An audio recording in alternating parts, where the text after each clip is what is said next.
ನಮಸ್ಕಾರ, ಶುಭೋದಯ ಪ್ರೀತಿಯ ವೀಕ್ಷಕರೆಲ್ಲರಿಗೂ ಸಂಕಲ್ಪ ಸುದ್ದಿ ಕಾರ್ಯಕ್ರಮಕ್ಕೆ ಆತ್ಮೀಯ ಪ್ರೀತಿಯ ಸ್ವಾಗತ ಹೇಳ್ತಾ ಇರೋದು ನಾನು ಅನುಷಾ. ಮೊದಲನೇ ಬಾರಿ ಚಾನಲ್ ವೀಕ್ಷಿಸ್ತಾ ಇದ್ದೀರಾ ಅಂತಂದರೆ ಈಗಲೇ ನಮ್ಮ ಚಾನಲ್ನ ಸಬ್ಸ್ಕ್ರೈಬ್ ಮಾಡಿ, ನಮ್ಮ ವಿಡಿಯೋಸ್ನ ಲೈಕ್ ಮಾಡಿ. ಏನೋ ಕಾರ್ಯಕ್ರಮದಲ್ಲಿ ನಮ್ಮ ಜೊತೆಲಿದ್ದಾರೆ ಸ್ಪಿರಿಚುವಲ್ ಗುರು ಡಾಕ್ಟರ್ ವಿಷ್ಣುದತ್ತ ಗುರುಜಿಯವರು. ಬನ್ನಿ ಗುರುಗಳನ್ನ ಕಾರ್ಯಕ್ರಮಕ್ಕೆ ಬರಮಾಡ್ಕೊಳ್ಳೋಣ. ನಮಸ್ತೆ ಗುರುಗಳೇ, ಕಾರ್ಯಕ್ರಮಕ್ಕೆ ಭಕ್ತಿಯ ಸ್ವಾಗತ. ಗುರುಗಳೇ, ಇತ್ತೀಚೆಗೆ ಏನಾಗ್ಬಿಟ್ಟಿದೆ ಅಂತಂದರೆ, ನಾವೊಂದು ಮೊಬೈಲ್ ನೋಡ್ತಾ ಇರಲಿ ಅಥವಾ ನ್ಯೂಸ್ ಪೇಪರ್ ನೋಡಲಿ, ಲವ್ ಮಾಡಿರ್ತಾರೆ, ಚೆನ್ನಾಗಿರ್ತಾರೆ, ಆ ಹ್ಯಾಪಿ ಎಂಡಿಂಗ್ ಅಂತೂ ಆಗೋದು ತುಂಬ ರೇರು. ಏನೋ ಒಂದು ಸಮಸ್ಯೆಗೆ ಹುಡುಗ ಹುಡುಗಿನ ಸಾಯಿಸೋದು ಅಥವಾ ಹುಡುಗಿ ಹುಡುಗನ ಸಾಯಿಸುವಂಥದ್ದು ಎಲ್ಲವೂ ಆಗಿ ಮದುವೆ ಆಗಿದ್ದಾರೆ ಅಂತಂದರೆ ಒಂದು ರೀತಿ ಧೈರ್ಯ ಎಲ್ಲಿಂದ ಬರುತ್ತೋ ಗೊತ್ತಿಲ್ಲ. ಇತ್ತೀಚೆಗೆ ಯಾವುದೋ ನೋಡ್ತಾ ಇದ್ದೆ, ಇಬ್ಬರು ಕೂಡ ಡಾಕ್ಟರ್ಸೇನೆ, ಹೆಂಡತಿ ಗಂಡನ ಸಾಯಿಸ್ಬಿಟ್ಟು ರೀಲ್ಸ್ ನೋಡ್ಕೊಂಡು ಮಲಗಿದ್ದಾರೆ ಪೊಲೀಸವ್ರು ಬಂದಾಗ. ಈ ಇನ್ಸಿಡೆಂಟ್ ಅಂತೂ ನೋಡಿದಾಗ ಇದೇನು ಅವ್ರ ಬ್ಯಾಡ್ ಟೈಮ್, ಮಗು ಕೂಡ ಇದೆ, ಇದು ಅವ್ರ ಬ್ಯಾಡ್ ಟೈಮಾ, ಎಲ್ಲಿಂದ ಆ ಧೈರ್ಯ ಬರುತ್ತೆ? ಯಾಕಂದ್ರೆ ಒಬ್ರನ್ನ ಕೊಲೆ ಮಾಡಬೇಕು ಅಂತಂದ್ರೆ ಆ ಒಂದು ಮೈಂಡ್ ಸೆಟ್ ಹೆಂಗೆ ಅಯ್ಯಮ್ಮ ಮಾಡಿರೋದು ಯಜಮಾನ್ರು. ಇನ್ಯಾರೋ ಹೆಂಡತಿನ ಸಾಯಿಸ್ಬಿಟ್ಟು ಕುಕ್ಕರ್ನಲ್ಲಿ ಹಾಕಿದ್ದಾರೆ. ಬೇರೆ ಬೇರೆ ಊರುಗಳಲ್ಲಿ, ಮಹಾರಾಷ್ಟ್ರ ಈ ಕಡೆ ಎಲ್ಲ ಥರದ್ದು ನ್ಯೂಸ್ಗಳು ಬಂದು ಒಂಥರ ದಿನ ಕಾಮನ್ ಆಗಿಬಿಟ್ಟಿದೆ. ಇದು ಇವತ್ತು ಯಾವುದು ನೋಡಿಲ್ವಲ್ಲ ಅನ್ನೋ ಥರ ಇರುತ್ತೆ. ಸೊ ಯಾರೋ ಲವ್ ಮಾಡಿರ್ತಾರೆ, ಅವು ಮದುವೆ ಆಗಲ್ಲ ಅಂದ ತಕ್ಷಣ ರೋಡಲ್ಲೇ ಹುಡುಗಿನ ಚುಚ್ಚಿ ಸಾಯಿಸುವಂಥದ್ದು. ಸೊ ಈ ಒಂದು ಮನಸ್ಥಿತಿಗೆ ಹೋದಾಗ ಮದುವೆನೇ ಬೇಡ ಅಂತ ಅನ್ಸ್ಬಿಟ್ಟಿರುತ್ತೆ ಕೆಲವ್ರಿಗಂತೂ. ಅಥವಾ ಅಷ್ಟು ಚೆನ್ನಾಗಿದ್ದವರು, ಅನ್ಯೋನ್ಯವಾಗಿದ್ದವ್ರಿಗೆ ಎಲ್ಲಿಂದ ಈ ಧೈರ್ಯ ಬರುತ್ತೆ? ಯಾಕಂದರೆ ಒಬ್ರನ್ನ ಕೊಲೆ ಮಾಡೋ ಹಂತಕ್ಕೆ ಹೋಗಬೇಕು ಅಂದರೆ ಅವ್ರ ಮಾನಸಿಕ ಸ್ಥಿತಿ ಹೆಂಗಿರುತ್ತೆ? ಇದು ಒಂಥರ ಶಾಕ್ ಆಗುತ್ತೆ ಅದನ್ನ ದಿನ ನೋಡ್ತಾ ಇದ್ರೆ ಅಂತಲೇ ಹೇಳ್ಬೋದು. ಇದ್ರ ವಿಚಾರವಾಗಿ ಏನು ಹೇಳ್ತೀರೋ ಗುರುಗಳು? ಏನು ಹೇಳೋಕ್ಕಾಗಲ್ಲ. ವಿಶ್ವಸ್ಮೈ ನಮಃ ಪ್ರೀತಿಯ ಬಂಧುಗಳೇ, ಇದು ನಾವು ಅರ್ಥ ಮಾಡ್ಕೋಬೇಕು. ಕೆಲವರು ಜಾತಕಗಳು ಹುಡುಕ್ತಾರೆ, ಇನ್ನು ಕೆಲವರು ಅವರ ಮನೆತನವನ್ನು, ಅರೆ ಅವ್ರು ಹೆಂಗಿದ್ರು ಅದನ್ನು ಹುಡುಕ್ತಾರೆ. ಒಟ್ಟಾರೆ ನೀವು ಏನೇ ಹುಡುಕಿ ಕಲಿ ಪ್ರವೇಶವಾಗಿದೆ ಅಂತ ಅರ್ಥ. ಬಹುಶಃ ನೀವು ಹೇಳಿದಾಗೆ ಅವ್ರಿಗೆ ಏನು ದೊಡ್ಡ ತಾಪತ್ರಯ ಅಂತಂದರೆ, ಒಂದೇ ಒಂದು ಇಲ್ಲದೆ ಇರೋದು ಅವ್ರ ಹತ್ರ, ಒಂದು ಇಲ್ಲದೆ ಇರೋದರ 1000 ಇರೋದು, ಒಂದು ಇಲ್ಲದೆ ಇರೋದು ಅವ್ರ ಹತ್ರ 1000 ಇರೋದು. ಇದಕ್ಕೆ ಕಾರಣ ಒಂದು ಇಲ್ಲದೆ ಇರೋದು, ಅವ್ರ ಹತ್ರ 1000 ಇರೋದು. ಇದು ಮೇಜರ್, ಬೇರೆ ಇನ್ನೇನು ಅಲ್ಲ. ಇವೆಲ್ಲ ಆಗ್ಲಿಕ್ಕೆ ಕಾರಣ ಅದು. ಆ ಒಂದು ಏನು ಗುರುಗಳೇ ಆಗಿದ್ರೆ ಇಲ್ಲದೆ ಇರುವಂಥದ್ದು? ಸಂಸ್ಕಾರ ಇಲ್ಲದೆ ಇರೋದು. ಇನ್ನು 1000 ಅವರ ಹತ್ರ ಈ ಬೇಡದೆ ಇರೋವಂಥದ್ದು, ಅನ್ವಾಂಟೆಡ್ ಬೇಕಾದಷ್ಟು. ಅಂದರೆ ಇಲ್ಲಿ ಒಂದು ಸ್ವಲ್ಪ ನಾನು ವಿಶದವಾಗಿ ತಿಳಿಸಬೇಕಾದ್ರೆ, ಅವರಿಗೆ ಕೆಲವೊಬ್ಬರಿಗೆ ತಾಪತ್ರಯಗಳಿಲ್ಲ. ಅಂದರೆ ಈ ಸಾಲ ಇದೆಯಲ್ಲ, ಆಮೇಲೆ ನೋವಿದೆಯಲ್ಲ, ಕಷ್ಟ ಇದೆಯಲ್ಲ, ಅವರು ಇವೆಲ್ಲ ಮಾಡೋಕ್ಕೋಗಲ್ಲ. ನೀವು ನೋಡಿ, ಸ್ವಲ್ಪ ಅವರು ಅಷ್ಟೋ ಒಂದು ಪುಣ್ಯ ಸಂಪಾದನೆ ಮಾಡ್ಕೊಂಡಷ್ಟು ಹಣ ಇರುತ್ತೆ, 1.25 ಗ್ರಾಮ್ ಅಧಿಕಾರ ಇರುತ್ತೆ ಅವರಿಗೆ, ಒಂದು 4 kg ಅಷ್ಟು ಅವ್ರಿಗೆ ಮನೆಯಲ್ಲಿ ಅನುಕೂಲಗಳಿರ್ತವೆ, 189 kg ಅವರಿಗೆ ಕೊಬ್ಬಿರುತ್ತೆ, 2000 kg ಅವರಿಗೆ ಅಹಂಕಾರ ಇರುತ್ತೆ. ಅವರು ಈ ಆಟಗಳೆಲ್ಲ ಮಾಡ್ತಾರೆ. ಈ ಕಾರ್ಯಕ್ರಮದ ಪ್ರಾಯೋಜಕರು NK42 Fitness. Get your growth, speak loudly.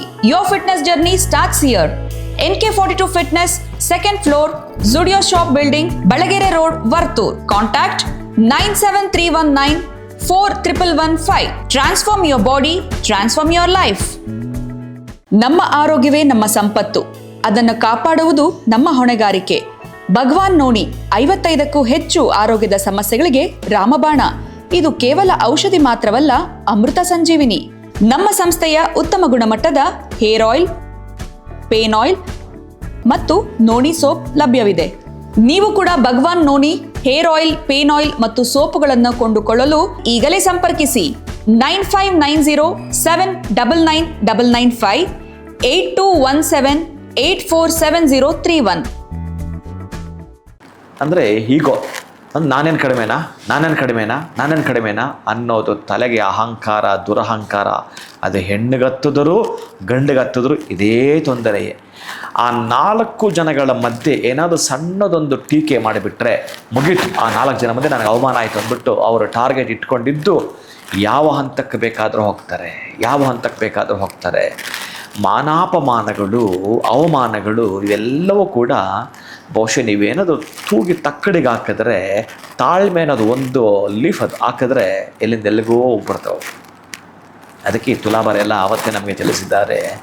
ನಿಮ್ಮಲ್ಲಿರ್ತಕ್ಕಂತಹ ಕೋಪ ಆಗಿರಬಹುದು, ಅಹಂಕಾರ ಆಗಿರಬಹುದು, ದುರ್ವ್ಯಸನಗಳಾಗಿರಬಹುದು, ದುರ್ನಡತೆ ಬಹುಶಃ ತಿದ್ದುಕೊಳ್ಳಿಕ್ಕೆ ಅವಕಾಶ ಇದೆ.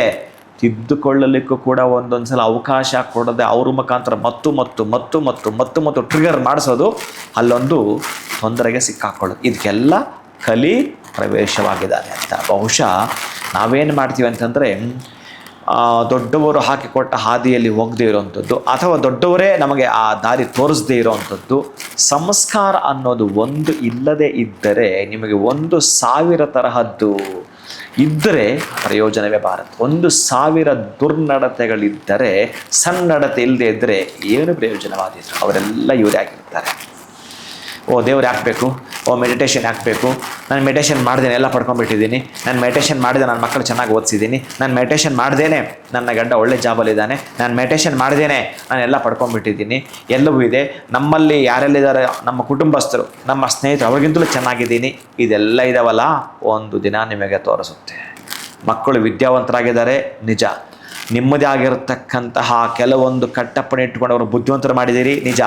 ನಿಮ್ಮದಾಗಿರೋ ಈ ದರ್ಪವನ್ನು ನಿಮ್ಮ ಸ್ನೇಹಿತರ ಮುಂದುಗಡೆ, ನಿಮ್ಮ ಬಂಧು ಬಾಂಧವರ ಮುಂದೆ ತೋರಿಸ್ತಾ ಇದ್ದೀರಿ, ಅದು ನಿಜ. ಯಾರಾದರೂ ಬಂದು ನಿಮ್ಮನ್ನು ಏನಾದರೂ ಕೇಳಿಬಿಟ್ರೆ, ಓ ನಮ್ಮನ್ನು ಕೇಳ್ಕೊಬೇಕಾಗಿತ್ತು, ಇವಾಗ ಕೇಳಿದಾರೆ ಅಂತ ಅವ್ರಿಗೇನೋ ನೀವು ಕೊಡೋದು. ಇವೆಲ್ಲದರ ಮಧ್ಯೆ ಅದೇ ನಿಮ್ಮ ಮಕ್ಕಳು ಓದಿ ಬುದ್ಧಿವಂತರ ಆದ ಮೇಲೆ ಸೊಸೆಯರು ಬರ್ತಾರಲ್ಲ, ಆಗ ನೋಡ್ಬೇಕು ನಿಮ್ಮ ಜೀವನ. ಯಾವುದು ಲೆವೆಲಲ್ಲಿ ಇದ್ರಲ್ಲ, ಎಲ್ಲಿಗೋ ತಲುಪಿದ್ರಲ್ಲ, ಅಧಃಪತನ. ನೀವು ಹಿಂಗಿದ್ದವ್ರು ಹಿಂಗೆ ಬರ್ತೀರಿ. ನಿಮ್ಮಲ್ಲಿ ಏನಾದರೂ ಸಂಸ್ಕಾರ ಅನ್ನೋದು ಒಂದಿಲ್ಲ ಅಂತಂದರೆ, ಸಂಸ್ಕಾರ ಒಂದಷ್ಟರ ಮಟ್ಟಿಗೆ ಇದ್ದುಕೊಂಡು ಕೂಡ ಮತ್ತಷ್ಟು ಅಹಂಕಾರ ಮಾಡ್ತೀರಲ್ಲ, ಏನೂ ಪ್ರಯೋಜನ ಬಾರದು. ಅದಕ್ಕೆ ನಾನು ಹೇಳ್ತೀನಿ, ಕಲ್ಲು ಸಕ್ಕರೆಯಾಗಿ ಹಾಲಿಗೆ ಬೀಳಬೇಕು. ಅದೇ ಕಲ್ಲು ಸಕ್ಕರೆ ಹೇಗಿರುತ್ತೋ ಬೆಂಚ್ ಕಲ್ಲುಗಳು ಹಾಗೆ ಇರ್ತವೆ. ನೀವು ನೋಡಿ, ಸ್ವಲ್ಪ ಎಲ್ಲಾದರೂ ಹೊರಗಡೆ ಹೋಗಿ ಹೊಲಗಳಲ್ಲಿ ನೋಡಿ, ಈ ಬೆಂಚ್ ಕಲ್ಲುಗಳನ್ನು ನೋಡಿ, ಬಿಳಿಯಾಗಿರ್ತವೆ, ಹೆಚ್ಚು ಕಡಿಮೆ ಕಲ್ಲು ಸಕ್ಕರೆ ಇದ್ದಂಗೆ ಇರ್ತವೆ.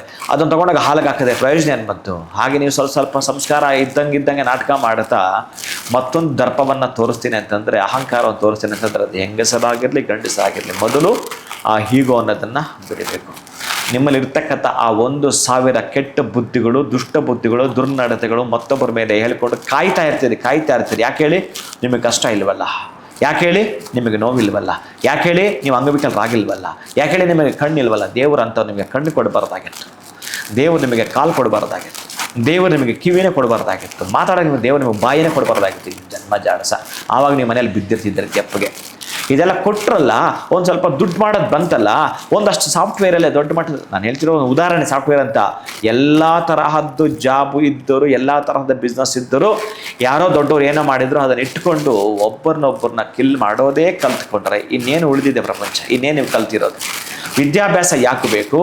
ಸಂಬಳ ಹಾಕಬೇಕು, ಹೆಂಡತಿಗೆ ಗಂಡ ಹಾಕಬೇಕು, ಗಂಡನಿಗೆ ಹೆಂಡತಿ ಹಾಕಬೇಕು, ಈ ರೀತಿ ಚುಚ್ಚಿಕೊಂಡು ಸಾಯೋದಾದರೆ ಸಂಸ್ಕಾರ ಅನ್ನೋದು ಒಂದು ನೀವು ಏನಾದರೂ ಕಲಿತಾರೆ ಅಂದರೆ ರೂಲ್ ಪ್ರಕಾರ ನೀವು ಸ್ವಲ್ಪ ಹೆಚ್ಚು ಕಡಿಮೆ ನಡೀತೀನಿ ಅಂತಂದರೆ, ಇಲ್ಲಿ ಕುಟುಂಬ ಅಂತಂದರೆ ಬರೆದಿಟ್ಕೊಳ್ಳಿ ಪ್ರೀತಿಯ ಬಂಧುಗಳೇ, ರೂಲ್ ಅಪ್ಲೈ ಆಗಬೇಕು. ಹಂಗೆ ರೂಲಲ್ಲಿ ಇದೆಯೇನೋ ಅಂತ ಅಂದರೆ ಪ್ರಯೋಜನ ಇಲ್ಲ. ನೀವು ಮಾತಾಡೋದೆಲ್ಲವೂ ಕೂಡ ರೂಲ್ ಕೆಳಗಡೆ ಬರಬೇಕೇನೋ ಅಂತ ಕೇಳೋಗಿಲ್ಲ, ಬರಬೇಕು. ಆವಾಗಲೇ ನಿಮ್ಮ ಬದುಕು ಅವಿಚ್ಛಿನ್ನಪರವಾಗುವಂಥದ್ದು. ಅದಿಲ್ಲದಿದ್ದರೆ ನೀವು ಸಣ್ಣ ಪುಟ್ಟ ಸಂಸ್ಕಾರವನ್ನು ಇಟ್ಕೊಂಡಿದ್ದೀನಿ ಅಂತ ಹೇಳಿ ಜನರಿಗೆ ತೋರ್ಪಡಿಕೆ ಸಂಸ್ಕಾರ ದೇವರಾಣೆಗೂ ಪ್ರಯೋಜನ ಬಾರದು. ನಿಮ್ಮನ್ನು ನೀವು ತಿದ್ದುಕೊಳ್ತಕ್ಕಂತಹ ಸಂಸ್ಕಾರ ಇದ್ದರೆ, ಇನ್ನು ಬಡತನ ಇರಲಿ, ಸಾಲ ಇರಲಿ, ತಾಪತ್ರ ಇರಲಿ, ತಿದ್ದುಕೊಂಡು ಸನ್ನಡತೆಗೆ ಹೋಗುವಂಥದ್ದು. ಅದಕ್ಕೆ ಬಿಡಲ್ಲ ಕೆಲವರು, ಭಾರಿ ತಾಪತ್ರಯ ಬರ್ತಾರೆ, ಅದಕ್ಕೆ ಅವ್ರ ಮುಖಾಂತರ ಕಲೆ ಪ್ರವೇಶವಾಗ್ತಾನೆ.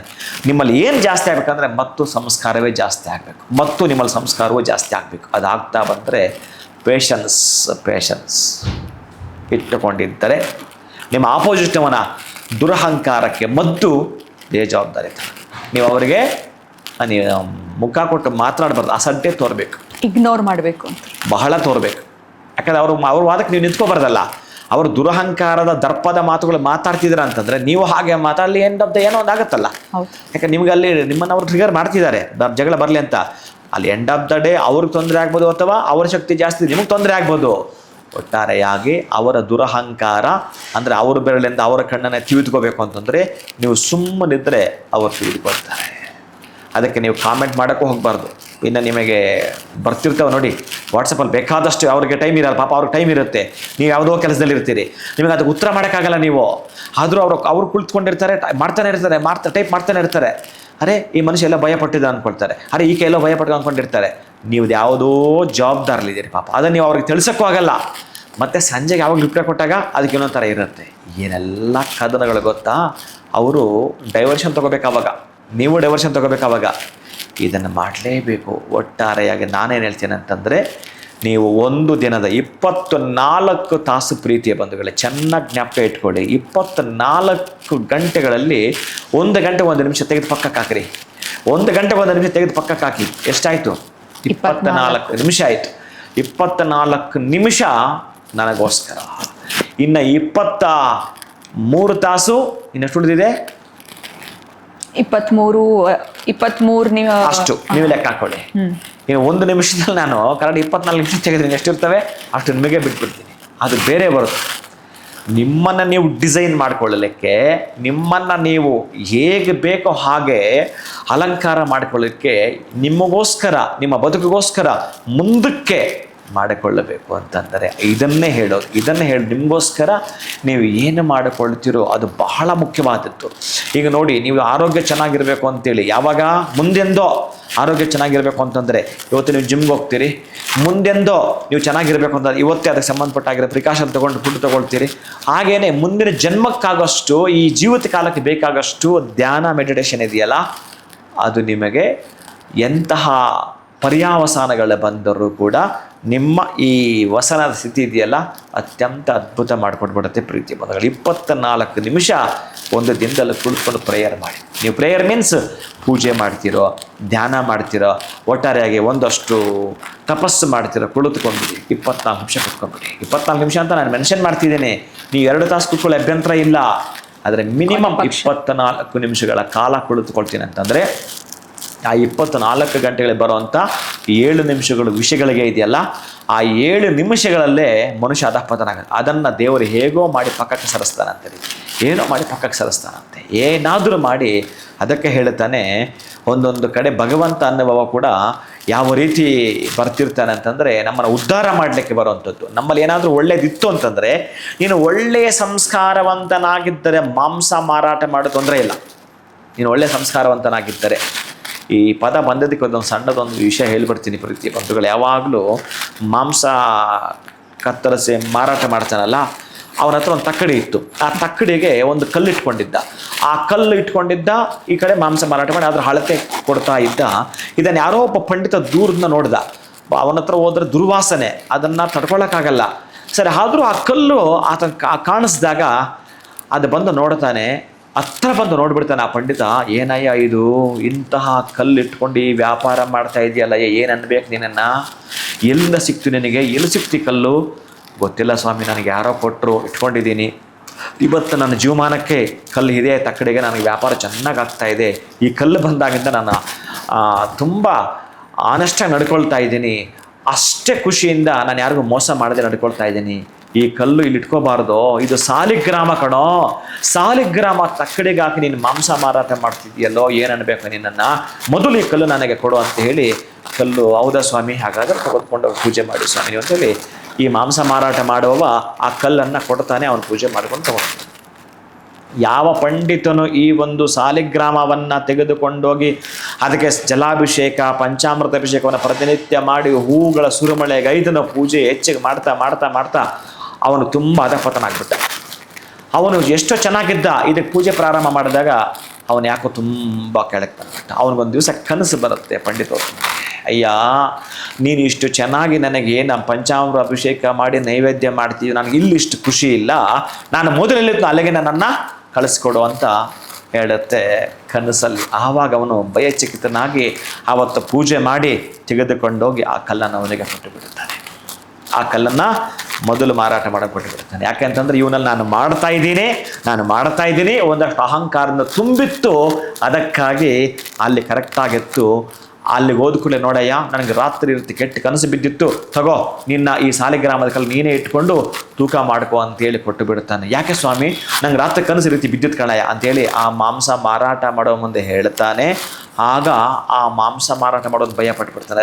ಅರೆ ನಾನು ಇದನ್ನ ಇಟ್ಕೊಂಡು ಈ ಕೆಲಸ ಮಾಡ್ತಾ ಇದ್ದೀನಾ, ಬಹುಶಃ ಇನ್ನು ಮೇಲೆ ನಾನು ಇದನ್ನು ಮಾರಾಟ ಮಾಡೋದು ಬೇಡ, ನಾನು ಬೇರೆ ಇನ್ಯಾವುದಾದ್ರೂ ಮಾಡ್ತೀನಿ ಅಂತೇಳಿ ಅದಕ್ಕೆ ನಮಸ್ಕಾರ ಮಾಡಿಕೊಂಡು ಅದನ್ನು ತೆಗೆದುಕೊಂಡೋಗಿ ಮನೆಗೆ ಹೊರಟೋಗ್ತಾನೆ. ಮನೆಯಲ್ಲಿ ಅವತ್ತಿಂದ ಆ ಕಲ್ಲಿಗೆ ಶರಣಾಗತನಾಗಿ ಪೂಜೆ ಪ್ರಾರಂಭಿಸ್ತಾನೆ. ಅಲ್ಲಿಂದ ಅವನಿಗೆ ಮತ್ತೊಂದು ಹಾದಿಯಲ್ಲಿ ದಾರಿ ಸಿಕ್ಕಿಬಿಡುತ್ತೆ. ಅದ್ಭುತವಾಗಿ ಬೆಳೆದು ಬಿಡುತ್ತಾನೆ. ಬಹುಶಃ 10 ವರ್ಷಗಳಲ್ಲೇ ಬೆಳೆದದ್ರಲ್ಲಿ ಕೇವಲ 1 ವರ್ಷದಲ್ಲಿ ಬೆಳೀತಾನೆ. ಆ ಒಂದು ಪೂಜೆ ಸಂಪನ್ನ ಅವನಿಗೆ ಗೊತ್ತಿರುತ್ತೆ. ಇದನ್ನು ನಿಮಗೆ ಯಾಕೆ ಹೇಳಿದೆ ಅಂತಂದರೆ, ಆ ಭಗವಂತ ಅನ್ನುವವನು ಆ ಕಲ್ಲಿನ ರೂಪದಲ್ಲಿ ಈ ಮಾಂಸಾಹಾರಿನ ಬದಲಿಸಬೇಕಾಗಿತ್ತು.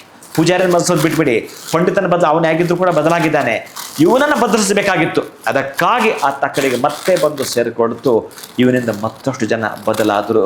ಹಾಗೆ ತೀರಾ ಸಣ್ಣದೊಂದು ತೀರ್ಮಾನ ನೀವು ತೆಗೆದುಕೊಳ್ಳೋದಿದೆಯಲ್ಲ, ನೀವು ಬದಲಾಗ್ತೀರಿ, ಮತ್ತಷ್ಟು ಜನ ಕೂಡ ಬದಲಾಗ್ತಾರೆ. ಸಂಸ್ಕಾರ ಅನ್ನೋದು ಒಂದು ಆಭರಣ, ಸಂಸ್ಕಾರ ಅನ್ನೋದು ಒಂದೇ ಒಂದು ಮುತ್ತು, ಸಂಸ್ಕಾರ ಅನ್ನೋದು ಒಂದೇ ಒಂದು ಮಣಿಮಾಲೆ ನಿಮ್ಮ ಹತ್ರ ಇತ್ತು ಅಂತಂದರೆ ಜೀವನ ಸಾಂಗೋಪಾಂಗವಾಗಿ ಹೋಗುತ್ತೆ. ಇದು ಇಲ್ಲದೆ ನಿಮ್ಮ ಹತ್ರ 1000 kg ಬಂಗಾರ ಇದ್ರೆ ಏನು, ಪಾಪ ಅವನು ಯಾರೋ ಮಹಾರಾಷ್ಟ್ರದಲ್ಲಿ ಒಂದು ಹುಡುಗನನ್ನು ತಳ್ಳಿಬಿಟ್ಲಂತಲ್ಲ, ಎಷ್ಟು 17 ಕೋಟಿ ಏನೋ ಪಾಪ ಮದುವೆಗೆ ಚೂಟ್ರಿಗೆಲ್ಲ ಕಟ್ಟಿ ರೆಡಿ ಮಾಡಿದ್ರಂತೆ. ಆ ಸೆಲ್ಫಿ ಹಿಡಿಯೋ ಲೆಕ್ಕದಲ್ಲಿ ಅವನನ್ನು ತಳ್ಳಿದ್ಲಂತೆ. ಏನನ್ಬೇಕು ನಿಮ್ಮನ್ನು ಎಲ್ಲಿ ನೀವು ಅರ್ಥ ಮಾಡ್ಕೊಂಡಿದ್ರಿ? ನಿಮ್ಮ ಆಲೋಚನೆ ಏನು ಅಂತಂದ್ರೆ, ಇನ್ನು ಯಾವ್ದು ನನ್ನ ಮಾನೆ ನೀವು ಹೇಳ್ದಂಗೆ ತಾಯಿ, ಗಂಡನನ್ನ ಸಾಯಿಸೋ ಸಲುವಾಗಿ ಒಂದು ಹಾವು ರೂಮ್ಗೆ ಹಾಕ್ಬಿಡ್ತಾಳೆ. ಹಾವನ್ನು ರೂಮ್ಗೆ ಹಾಕ್ಬಿಟ್ಟು ಬಾಗಿಲು ಹಾಕ್ಬಿಡ್ತಾಳೆ. ಅಂದರೆ ಹೆಂಗಿದ್ರು ಎಲ್ಲೋ ಒಂದು ಕಡೆ ಕಟ್ ಸಾಯಿಲೆ ಅಂತ. ಕೊನೆಗೆ ಅದು ನಿನ್ನ ತೀರ್ಮಾನ ಇದಾದರೆ ಭಗವಂತ ತೀರ್ಮಾನ ಬೇರೆ ಇತ್ತು. ಇದು ಗೊತ್ತಾಗಿ ಪೊಲೀಸ್ನವ್ರು ಮತ್ತೆ ಆಕೆಗೆ ಶಿಕ್ಷೆ ಕೊಟ್ಟರು. ಹಾಗಾಗಿ ನಿಮ್ಮ ತೀರ್ಮಾನ ಇದೆಯಲ್ಲ ಅದೇ ಕರೆಕ್ಟ್ ಅಲ್ಲ. ನಿಮ್ಮ ಆಪೋಸಿಟ್ ಡೈರೆಕ್ಷನ್ಸಲ್ಲಿ ಯೋಚನೆ ಮಾಡಿ. ಅರೆ ನಮ್ಮನ್ನು ಯಾರೂ ನೋಡಲಿಲ್ಲ ಅಂದರೆ ನಾವು ಯಾರಿಗೋ ಕಾಣ್ತಾ ಇಲ್ಲ ರೀ, ನೀವು ಭಗವಂತನ ಕಾಣ್ತಾ ಇದ್ದೀರಿ. ಅದಕ್ಕಾಗಿ ಇವೆಲ್ಲದರ ಮಧ್ಯೆ ಪೇಷನ್ಸ್ ಅನ್ನೋದು ಒಂದು ಆಭರಣ, ಸಂಸ್ಕಾರ ಅನ್ನೋದು ಮತ್ತೊಂದು ಆಭರಣ. ಇವೆರಡು ನಿಮ್ಮ ಹತ್ರ ಇಟ್ಕೊಳ್ರಿ. ಅಂತಹ ದುರ್ಘಟನೆಗಳು ನಡೆಯೋದಿಲ್ಲ. ದುರ್ನಡತೆಗೆ ಅವಕಾಶ ಕೊಡಬೇಡಿ ಪ್ರೀತಿ ಬಂಧುಗಳು. ಸಂಸ್ಕಾರ 100ಕ್ಕೆ 100 ಬೇಕೇ ಬೇಕು. ಟೈಮ್ ಟೇಬಲ್ ಗಂಡ ಹೆಂಡತಿಗೂ ಬೇಕು, ಸ್ಕೂಲ್ಗೆ ಹೋಗೋ ಮಕ್ಕಳಿಗೂ ಬೇಕು. ಇದು ದಿನಚರಿ ಇತ್ತು ಅಂತಂದರೆ ನಾನು ನೋಡಿದ್ದೀನಿ ಬಹಳಷ್ಟು. ಈಗ 90 ವರ್ಷ ಇರೋವಂಥವ್ರಲ್ಲಿ ಇವೆಲ್ಲ ನೋಡಿದ್ದೀನಿ ನಾನು. ಅವರು ಪೂಜೆ ಮಾಡಿಲ್ಲ ಅಂದರೂ 1-2 ನಿಮಿಷ ಪ್ರಾರ್ಥನೆ ಮಾಡ್ತಾರಲ್ಲ, ಸೂರ್ಯ ನಮಸ್ಕಾರ ಮಾಡ್ತಾರಲ್ಲ, ನಿಮ್ಮ 4 ತಾಸಿಗೆ 2 ನಿಮಿಷ ಸಮ ಆಗುತ್ತೆ. ಕಟ್ಟುನಿಟ್ಟಿನ ಕ್ರಮ ಅನುಸರಿಸಿರ್ತಾರೆ ಅವರು. ತಾಳ್ಮೆ ಇರುತ್ತೆ ಅವರಿಗೆ. ಅವನೇನಾದರೂ ಮಾತನಾಡಿದ್ರೆ ನಿಮಗೆ ತಕ್ಷಣ ಮಾತಾಡಲ್ಲ ಅವರು. ಅದು ಸೌಜನ್ಯ ಇರ್ತಕ್ಕಂಥವರು, ಸಂಸ್ಕಾರ ಇರುವಂಥವರು ನಿಮ್ಮ ಜೊತೆಗೆ ವಾದ ಮಾಡೋದಿಲ್ಲ. ಒಂದು ದಿವಸ ವಾದ ಮಾಡೋದ್ರ ಜೊತೆಯಲ್ಲಿ ನಿಮಗೆ ತಪ್ಪಿನ ಹರಿವು ಮೂಡಿಸ್ತಾರೆ. ನೀವು ಸಾರಿ ಕೇಳೋಂಗೆ ಮಾಡ್ತಾರೆ. ಬಹುಶಃ ಅವರು ಸಾರಿ ಕೇಳಬಹುದು. ಸಾರಿ ಕೇಳಿದ್ರೆ ಅರ್ಥ ಏನು ಗೊತ್ತಾ? ತಪ್ಪು ಮಾಡಿದ್ರೆ ಅಂತಲ್ಲ, ನಿಮ್ಮ ಸ್ನೇಹವನ್ನು, ನಿಮ್ಮ ಸಂಬಂಧವನ್ನು ಉಳಿಸಿಕೊಳ್ಳುವ ಸಲುವಾಗಿ ಅವರು ಸಾರಿ ಹೇಳಿರ್ತಾರನ್ನ ಬಿಟ್ಟರೆ ನೀವೆಲ್ಲ ತಪ್ಪು ತಿಳ್ಕೊಂಡಂಗೆ ಅವರು ಸಾರಿ ಹೇಳಿರಲ್ಲ ಪ್ರೀತಿ ಬಂಧುಗಳೇ. ಅದಕ್ಕಾಗಿ ಒಮ್ಮೆ ನೀವು ಆಲೋಚನೆ ಮಾಡಿ. ಸಂಸ್ಕಾರ ಬೇಕು. ಡಾಮಿನೇಟಿಂಗ್ ಕ್ಯಾರೆಕ್ಟರ್ಗಳು ಇರ್ತಾವಲ್ಲ, ಅಂದರೆ ಮನೆಯಲ್ಲಿ ಯಾರೋ ಒಬ್ಬರು ಅಪ್ಪ ಇವರು ಭಾರಿ ಮಾತಾಡ್ತಾರೆ, ಇವ್ರಿಗೆ ಯಾರು ಕೂಡ ಇವ್ರ ಬಾಯಿ ಕೊಟ್ಟು ಮಾತಾಡೋಕ್ಕಾಗಲ್ಲ, ನೀವೇ ಲಾಯರ್ ಆಗಬೇಕಾಗಿತ್ತು, ನೀವೇ ಜಡ್ಜ್ ಆಗಬೇಕಾಗಿತ್ತು ಅಂತ ಯಾರಾದರೂ ಒಂದಷ್ಟು ಜನ ಹೊಗಳ್ಬಿಟ್ಟಿದ್ರೆ ಅದನ್ನ ಇಟ್ಕೊಂಡೇ ಮುಂದುವರಿತಾರೆ. ಅವ್ರು ಅಂದಿದ್ದೇ ಕರೆಕ್ಟಾ, ನೀನು ವಾದ ಮಾಡ್ತಿದ್ದೇ ಕರೆಕ್ಟಾ? ಇವೆರಡರ ಮಧ್ಯೆ ದೊಡ್ಡ ಅನಾಹುತವಾದಿತ್ತು. ಎಚ್ಚರ. ಇನ್ನೊಂದಷ್ಟು ಸಂಸಾರಗಳು ಹಾಳಾದಿತ್ತು. ಎಚ್ಚರ. ನೀವು ಮೊದಲು ಮಾಡ್ಕೊಳ್ಬೇಕಾಗಿದ್ದು ಮೌನಕ್ಕೆ ಶರಣಾಗುವಂಥದ್ದು. ಕೆಲವೊಂದನ್ನು ವರ್ಷಾನುಗಟ್ಟಲೆ ಆದರೂ ಕೂಡ ತಿರುಗಿ ನೋಡಬಾರ್ದು. ಕೆಲವು ಸಣ್ಣ ಜಗಳಗಳಾಗಿದ್ದರೂ ಅದು ಅಲ್ಲಿಗೆ ನಿಲ್ಲಿಸಬೇಕಾಗತ್ತೆ. ಮತ್ತೊಂದಕ್ಕೆ ಹೆಡೆ ಮಾಡಿಕೊಡ್ತಕ್ಕಂಥದ್ದು. ಏನೋ ಒಂದು ಮಾಡಿ ಹುಡುಕಾಟ ಮಾಡೋದು, ಜಗಳ ಮಾಡೋದು. ಏನು ಹೇಳ್ತಾರಲ್ಲ, ಕಾಲು ಕರ್ಕೊಂಡು ಜಗಳಕ್ಕೆ ಬರೋದು ಅಂತ. ಇಂಥ ಜನ ಜಾಸ್ತಿ ಇದ್ದಾರೆ. ಅವ್ರು ಯಾಕೆ? ಸೌಕರ್ಯಗಳಿದ್ದಾವೆ. ಹಾಗೆ ಸೌಕರ್ಯಗಳು ಇಲ್ಲದೇ ಇದ್ದಿದ್ರೆ, ಕಾಲು ಕುಂಟಾಗಿದ್ದಿದ್ರೆ, ಕಣ್ಣು ಕಾಣದೇ ಇದ್ದಿದ್ರೆ ಕಣ್ಣು ಹಾಕೊಂಡು ಹೋಗ್ತಾ ಇದ್ರಿ. ನೀವೇನಾದರೂ ಕಿಡ್ನಿ ತೊಂದರೆ ಆಗಿದ್ದಿದ್ರೆ ಕಿಡ್ನಿ ಡಯಾಲಿಸಿಸ್ಗೆ ಹೋಗ್ತಾ ಇದ್ರಿ. ಇದು ಯಾವುದು ಇಲ್ವಲ್ಲ. ಅದಕ್ಕೆ ನೀವೇನು ಮಾಡ್ತೀರಿ? ಕಾಲು ಕರ್ಕೊಳ್ತೀರಿ, ಜಗಳಕ್ಕೆ ಹೋಗ್ತೀರಿ. ಅಲ್ಲೇನು ಮಾಡ್ತೀರಿ? ಅಹಂಕಾರ, ದರ್ಪ, ಹೀಗೋ ನಿಮ್ಮ ಸ್ಟೇಟಸ್ ತೋರಿಸ್ತಾ ಎಲ್ಲಿಗೋ ಹೋಗ್ತೀರಿ, ಜಗಳ ಮಾಡ್ತೀರಿ. ಇರಲಿ, ದೇವರು ಕೊಟ್ಟಿರೋದವೆಲ್ಲ ಕೂಡ ಖುಷಿಯಿಂದ ಅನುಭವಿಸಿ. ಅದೆಲ್ಲ ನೀವು ಪಡ್ಕೊಂಡಿದ್ದೀರಿ ಪೂರ್ವದಲ್ಲಿ ಪುಣ್ಯ ಇದ್ದಿದ್ದಕ್ಕೆ. ಆದರೆ ಅಧಃಪತನಾಗಕ್ಕೆ ಅವಕಾಶವನ್ನು ಮಾಡಿಕೊಡಬೇಡಿ. ಈ ರೀತಿ ನೀವು ಅವರನ್ನು ಚುಚ್ಚೋದು, ಅವ್ರು ನಿಮ್ಮನ್ನು ಚುಚ್ಚೋದು ಅಂದರೆ ಎಲ್ಲಿಗೆ ಬಂತು ಸಮಾಜ? ಎಲ್ಲಿ ನಡೀತಾ ಇದೆ ಜೀವನ? ಏನಾಗಿದೆ ಸೊಸೈಟಿ? ಯಾರು ನಿಮಗೆ ಮಾರ್ಗದರ್ಶಕರು? ಏನು ಮಾಡ್ತಾ ಇದ್ದೀರಿ ನೀವು? ತಪ್ಪು ಯಾರ್ದಾದ್ರೂ ಇಲ್ಲ ರೀ, ತಿದ್ದುಕೊಳ್ಳಿ. ಮೌನಕ್ಕೆ ಶರಣಾಗಿ. ತಪ್ಪು ಇಬ್ಬರಲ್ಲೊಬ್ಬರು ಯಾರಾದರೂ ಮಾಡಿರ್ತಾರೆ, ಆ ಇಬ್ಬರೂ ತಪ್ಪು. ಒಂದು ಕೈಯಿಂದ ಶಬ್ದ ಬರೋಕ್ಕೆ ಸಾಧ್ಯ ಇಲ್ಲ, ಎರಡೂ ಸೇರಿದ್ರೆ ಮಾತ್ರ ಶಬ್ದ ಆಗೋದು. ಹಾಗಂತ ನಿಂದೆ ತಪ್ಪು ಅನ್ನೋದಲ್ಲ, ಇಬ್ಬರದು ತಪ್ಪನ್ನು ಸಮಜಾಯಿಸಿ ಕೊಟ್ಕೊಂಡು ಬ್ಯಾಕ್ ಬನ್ನಿ, ಹಿಂದಕ್ಕೆ ಬನ್ನಿ, ಇದನ್ನು ಕೊಡದೆ ಹೀಗೋ ತೋರಿಸ್ಕೊಳ್ಳೋದು. ಆ 4 ಜನ ಮಧ್ಯೆ ಅವಮಾನ ಆಗಿದೆ ಅಂತ ತಲೆ ಇಟ್ಕೋಬೇಡಿ. 4 ಜನ ನಿಮಗೆ ಮುಖ್ಯ ಅಲ್ಲ, 4 ಕೋಟಿ ಮುಖ್ಯ. 4 ಕೋಟಿ ಮುಖ್ಯ ಅಲ್ಲ, 40 ಕೋಟಿ ಮುಖ್ಯ. 40 ಕೋಟಿ ಮುಖ್ಯ ಅಲ್ಲ, 400 ಕೋಟಿ ಮುಖ್ಯ. 400 ಕೋಟಿ ಮುಖ್ಯ ಅಲ್ಲ, 800 ಕೋಟಿ ಮುಖ್ಯ. ಅಂದರೆ 800 ಕೋಟಿ ಜನ ಜಗತ್ತಲ್ಲಿದ್ದಾರೆ. ಜಗತ್ತಲ್ಲಿ 800 ಕೋಟಿ ನೆನ್ಪಿಟ್ಕೋಬೇಕು. ಅದನ್ನು ಮಾಡು. 4 ಜನದ ಅವಮಾನದ ನಿಂಗೇನು ಬಂತು ಆಗಲಿ ಬಿಡು, ಸಹಿಸ್ಕೋ ಅವಮಾನನ. ಅವ್ರು ಮಾಡಿದ್ರಲ್ಲ ಅದೇ 4 ಜನ ಅವ್ರಿಗೆ ಮತ್ತು ತಿರುಗಿ ಹೇಳ್ತಾರೆ, ನೋಡ ಆ ವ್ಯಕ್ತಿಗೆ ಅವತ್ತು ಅನ್ಬಾರ್ದಾಗಿತ್ತು ಅಂತ. ಅವತ್ತು ನಕ್ಕಿದ್ದು 4 ಜನ ಮತ್ತು ಅವ್ರಿಗೆ ಬುದ್ಧಿ ಹೇಳ್ತಾರೆ. ಅದಕ್ಕೆ ಸ್ವಲ್ಪ ಎಚ್ಚೆತ್ಕೊಳ್ಳಿ ಪ್ರೀತಿಯ ಬಂಧುಗಳೇ. ನನ್ನ ಮಾತು ಸ್ವಲ್ಪ ಖಾರವಾಗಿರ್ತವೆ, ವಿಕಾರವಾಗಿರ್ತವೆ. ಒಟ್ಟಾರೆಯಾಗಿ ನಿಮ್ಮನ್ನು ಪ್ರಾಕಾರ ಮಾಡೋದು ನನ್ನ ಜವಾಬ್ದಾರಿ ಇರುತ್ತೆ. ಅದಕ್ಕಾಗಿ ಕೆಲವೊಂದು ಸಾಧ್ಯವಾದಷ್ಟು ಎಚ್ಚೆತ್ತುಕೊಳ್ತಾ ನೀವು ಕೋಪವನ್ನು ಬಿಡಿ, ಆಟವನ್ನು ಬಿಡಿ, ತಾಳ್ಮೆಯನ್ನು ಕಳ್ಕೊಳ್ಬೇಡಿ. ನೀವು ಸಂಸ್ಕಾರವನ್ನು ಮುಂದುವರ್ಸ್ಕೊಂಡು ಹೋಗಿ, ಆಗ ನಿಮ್ಮ ಜೀವನ ಸಾಮ್ರಾಜ್ಯವಾಗುತ್ತೆ ಪ್ರೀತಿಯ. ಸೊ ಪ್ರಾರಂಭದಲ್ಲೇ ಒಂದು ಮಾತು ಹೇಳಿದ್ರಿ, ಆ 1 ಬಿಟ್ಟು 1000 ಇದೆ ಅವ್ರ ಹತ್ರ ಅಂತ. ಸೊ ಏನದು 1 ಅನ್ನುವಂಥದ್ದು? ನಿಜನಾ? ಹೌದು ಗುರುಗಳೇ, ಅದು 1 ಇದು ಒಂದಿಲ್ಲ ಅಂದ್ರೆ ಎಲ್ಲ ಹಾಳಾಗ್ತದೆ, ಎಲ್ಲ ಹಾಳಾಗುತ್ತೆ. ಸಾವಿರ ಸಂಪತ್ತು ನಿಮ್ಮ ಹತ್ರ ಇದ್ದರೂ ಕೋಪ ಆಟ ಬಂದರೆ ಎಲ್ಲ ನಾಶ ಅಲ್ವಾ? ಹೌದು, ಎಲ್ಲ ನಾಶ ಆಯ್ತಲ್ಲ. ಅದಕ್ಕೆ ಈ 1 ಅದರ ಜೊತೆಗಿದ್ದರೆ ಬಹುಶಃ ಬಂಗಾರ ನಿಮ್ಮ ಹತ್ರ 100 kg ಇರಲಿ, ಆ ಬಂಗಾರವನ್ನು ಹಿಡಿದಿಡೋ ಚೀಲ ಇರಬೇಕಲ್ಲ, ಆ ಚೀಲ 1. ಆ ಚೀಲ ಇಲ್ಲ ಅಂತಂದ್ರೆ ಅದು ಚೆಲ್ಲಾಪಿಲ್ಲಿ ಆಗುತ್ತೆ. ಅದಕ್ಕಾಗಿ ಚೀಲ ಅನ್ನೋದನ್ನು ನೀವು ದೇಹಕ್ಕೆ ಹೋಲಿಸ್ಕೊಳ್ತೀರೋ, ಆ ಬಂಗಾರ ಅನ್ನೋದನ್ನು ನಿಮ್ಮ ಒಳಗಡೆ ಪಾರ್ಟ್ಸ್ಗೆ ಹೋಲಿಸ್ಕೊಳ್ತೀರೋ, ಆತ್ಮಕ್ಕೆ ಹೋಲಿಸ್ಕೊಳ್ತೀರೋ, ನಿಮಗೆ ಬಿಟ್ಟುಬಿಡ್ತೀನಿ. ಯಾಕಂತಂದರೆ ಈ ದೇಹ ಅನ್ನೋದೊಂದು ಬುಟ್ಟಿ ಒಳಗಡೆ ಮಲ್ಲಿಗೆ ಹಾಕ್ತಿರೋ, ಮಲಿನ ತುಂಬಿಸ್ತಿರೋ, ನಿಮಗೆ ಬಿಟ್ಟುಬಿಡ್ತೀನಿ ನನ್ನ ಪ್ರೀತಿ ಬಂದು. ಸೊ ದಿನದಲ್ಲಿರುವಂಥ 24 ಗಂಟೆನಲ್ಲಿ 1 ನಿಮಿಷ ನಮಗೋಸ್ಕರ ಅಂತ ನಾವು ತೆಗೆದಿಟ್ಕೊಂಡು ಏನು ಮಾಡಬೇಕು, ಜೊತೆಗೆ ನಮ್ಮ ಒಂದು ಮನಸ್ಸಿನ ಸ್ಥಿತಿ ಯಾವ ರೀತಿ ಇರಬೇಕು, ಈಗೋ ಅನ್ನುವಂಥದ್ದು ಬೇಡ ಅನ್ನೋದ್ರ ಬಗ್ಗೆ ತಿಳಿಸಿದ್ರಿ. ಸಂಸ್ಕಾರ ಅನ್ನುವಂಥದ್ದು ತುಂಬ ಮುಖ್ಯವಾಗಿ ಪ್ರತಿಯೊಬ್ಬರಲ್ಲೂ ಇರಬೇಕು. ಇತ್ತೀಚೆಗೆ ನೀವು ಹೇಳಿದಂಥ ಇನ್ಸಿಡೆಂಟ್ ಆಗಿರ್ಬೋದು, ಅಥವಾ ನಾವು ಪ್ರತಿನಿತ್ಯ ನೋಡ್ತಾ ಇರುವಂಥದ್ದು ಆಗೋದಕ್ಕೆ ಪ್ರಮುಖವಾಗಿರುವಂಥ ಕಾರಣಗಳೇನು, ಅದಕ್ಕೆ ಹೇಗೆ ಕಡಿವಾಣ ಹಾಕಬೇಕು ಅನ್ನೋದ್ರ ಬಗ್ಗೆ ಕೂಡ ತಿಳಿಸ್ಕೊಟ್ಟಿದ್ದೀರಾ. ಧನ್ಯವಾದಗಳು ತಮಗೆ. ನಮಸ್ಕಾರ. ಹರೇ ಶ್ರೀನಿವಾಸ. ಇವತ್ತಿನ ವಿಡಿಯೋನ ಮುಗಿಸುವಂಥ ಸಮಯ ಆಗಿದೆ. ಮತ್ತೊಂದು ಹೊಸ ವಿಚಾರದೊಂದಿಗೆ ಮುಂದಿನ ವಿಡಿಯೋನಲ್ಲಿ ಭೇಟಿ ಮಾಡ್ತೀನಿ. ನಮಸ್ಕಾರ. ಈ ಕಾರ್ಯಕ್ರಮದ ಪ್ರಾಯೋಜಕರು NK42 Fitness. Get your growth, speak loudly. Your fitness journey starts here. NK42 Fitness, 2nd floor, Zudio Shop Building, Balagere Road, Vartur. Contact 97319 4115. Transform your body, transform your life. ನಮ್ಮ ಆರೋಗ್ಯವೇ ನಮ್ಮ ಸಂಪತ್ತು, ಅದನ್ನು ಕಾಪಾಡುವುದು ನಮ್ಮ ಹೊಣೆಗಾರಿಕೆ. ಭಗವಾನ್ ನೋನಿ 55ಕ್ಕೂ ಹೆಚ್ಚು ಆರೋಗ್ಯದ ಸಮಸ್ಯೆಗಳಿಗೆ ರಾಮಬಾಣ. ಇದು ಕೇವಲ ಔಷಧಿ ಮಾತ್ರವಲ್ಲ, ಅಮೃತ ಸಂಜೀವಿನಿ. ನಮ್ಮ ಸಂಸ್ಥೆಯ ಉತ್ತಮ ಗುಣಮಟ್ಟದ ಹೇರ್ ಆಯಿಲ್, ಪೇನ್ ಆಯಿಲ್ ಮತ್ತು ನೋನಿ ಸೋಪ್ ಲಭ್ಯವಿದೆ. ನೀವು ಕೂಡ Bhagwan noni hair oil, pain oil ಮತ್ತು ಸೋಪುಗಳನ್ನು ಕೊಂಡುಕೊಳ್ಳಲು ಈಗಲೇ ಸಂಪರ್ಕಿಸಿ 9590799995 8217 847031.